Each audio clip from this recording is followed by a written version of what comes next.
Hi everyone, in this video we're looking at tables of values and using them to create rules.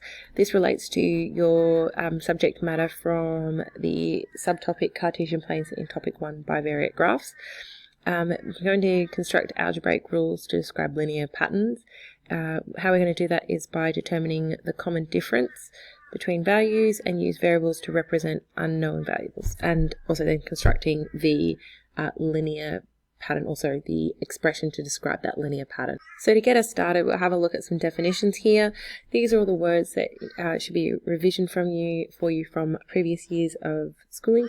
But essentially what we have here is that this here is a term. So both of these here are terms. Oh, that was meant to be read. Anytime that there is a letter, that is a pronumeral. So these guys. Your coefficients are numbers at the front, constants, numbers without pronumerals, and the equation has to have an equal sign in there. So if you don't have an equal sign, let's do it in this color. So this part here is an expression, and that's what we're going to be looking at today, creating an expression. Okay. One of the things that we do is that we put table of values in. We can use a table of value to describe the relationship or show a relationship between two variables. So in this case here, it's the number of triangles and then the matchstick. So we've got an example of it coming up. So it's a way of organizing it. Generally, when we have these table of values, the top row will always be your X value, and this will always be your Y value. In future videos and lessons, we'll talk about this being the independent and this being the dependent variable.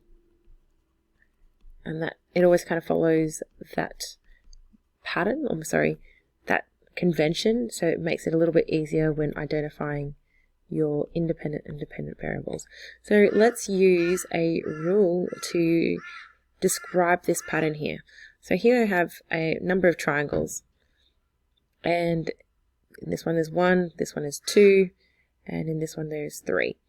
Now it talks about how many matchsticks are in there. The number of matchsticks depends on how many triangles we're constructing. So we can see that there are 3 in this one, 6, 9, and if we were to extend this table of values further, we would have something that looked probably like this. Let's use the dodgy lines. Something that looked like this, 4, 5, 6. So that would be 12, 15, and 18. Because I can start to see a common pattern occurring here. So that saves me having to actually draw a really long-winded pattern. So there you go, 15, and so forth. It just saves me having to do that. What we can actually start to see now is using a rule to describe this pattern, is that we would assign a letter for this one. So let's call number of triangles T and the number of matchsticks M. And what's the difference between M is this plus 3. Plus 3. So we can see that it's a common difference. So that is the pattern. How we can predict or use the pattern to make a rule is that every time that there is a triangle, we can multiply it by 3. So 3t equals the amount of matchsticks we have. So we can check that out. 3 times 2 is 6, 3 3s are 9, and etc. That all works out. So this is our rule to describe this pattern. Now we can use that to predict any number of matchsticks depending on how many triangles we have. Okay, so what you're going to do is have a go of that as well. Okay, so I've just noticed that if you have something like this one here, to find a rule, there is an extra step. So it's not as straightforward as the one in the example. So here we go. We're going to start. So just so you know, this is the one I'm going to do as your example. So this one here.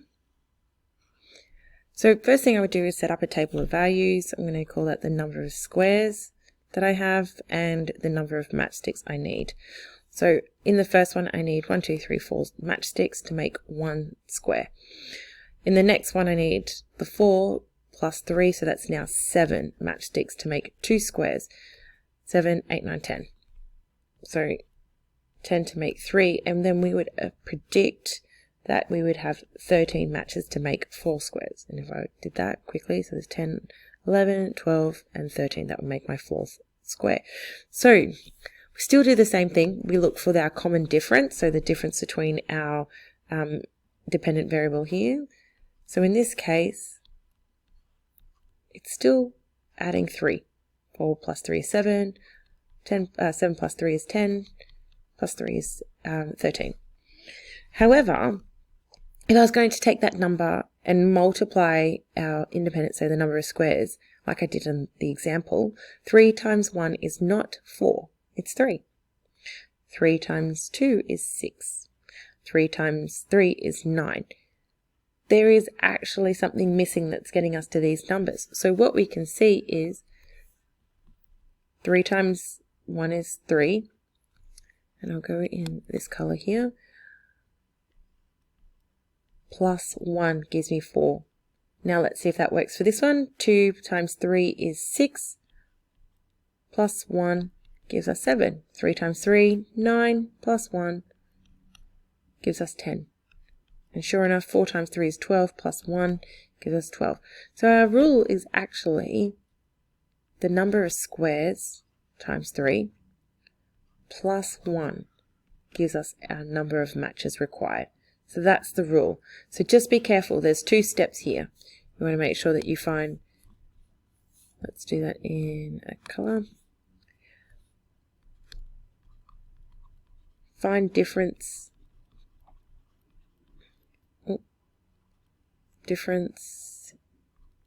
in y values. And then the second thing you're going to do is find difference in between x and y values afterwards. So find the difference. That number goes in front of your x value, so there'll be green box and your x, and then a plus or a minus, and this box here, which is the difference between x and y. And that will give you your basic rule for any linear pattern. All right, proceed. Pause the video. These questions are in your textbook. Here's question 1. I'm just going to move it up in a moment so that you can see question 2 if you don't have your textbook. So that one. And here is question 2. So construct a shape. Devise a rule in words. There we go. Okay, so now we're going to look at expressions. So we're looking to write an expression from words. Now this is really helpful as well for problem solving, because if you can translate a worded problem into a mathematical expression, then you're on your way to solving it. Okay, so we're going to be looking for any operation words when we do this. So I'm going to get my pink highlighter out. If y represents any number, write an expression for 3 times the number. So times is our operator word. So what we know is that it's going to be 3 times the number, and y represents our number. So it's going to be y. Our convention actually states that we just go 3y. We don't actually have to put the multiplication in there. So I'm just going to use yellow to represent any time that there'll be a y. So 7 less than a number. Well, there's the number, so we know that that's going to be our y. Our pink, we're looking for language that is operation words. So there we go. So just so you know what they're doing. So 7 less than. There we go. That is our operator word, and that means subtract. So this would be 7 less than the number. So remember, subtraction, it matters. So it'd be y minus 7. Okay, and then again, 12 more than a number. So there's the number. And the language is more than, which indicates addition. So we're going to go y plus 12.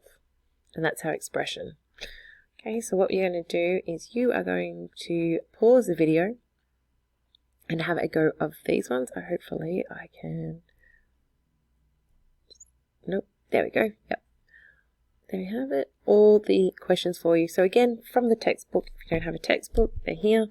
And you just pause the video and complete the questions.